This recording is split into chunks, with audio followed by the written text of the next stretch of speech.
हई उथलाली हो, जानते बानी लोग। आई उथलाली लड़की ज्यादा लगावे सन। उथलाली ऐसे लगावे सन बताई। उथलाली ऐसे लगे कि ओकनी के देखो अगर लगे तो लड़की तो ओकनी के उथलाली आई बानू वो तो बावे एकदम चमकेला आ देखे में सुंदर लगे तो ये तो मात लगे तो भाई।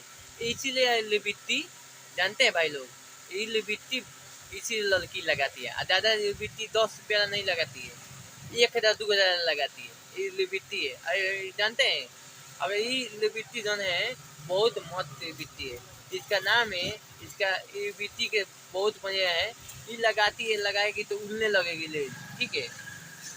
इसलिए सिमी के लिपस्टिक है, ये उछलाली लगाती है तो लड़का पीछे पीछे लड़कियां के घूमने लगते हैं। एक गए थे हम दिल्ली, बाप रे बाप उछलाली लिखी कि ये लगौले लड़किया, बाप रे लड़को पूरा पीछे पीछे पीछे पीछे पीछे।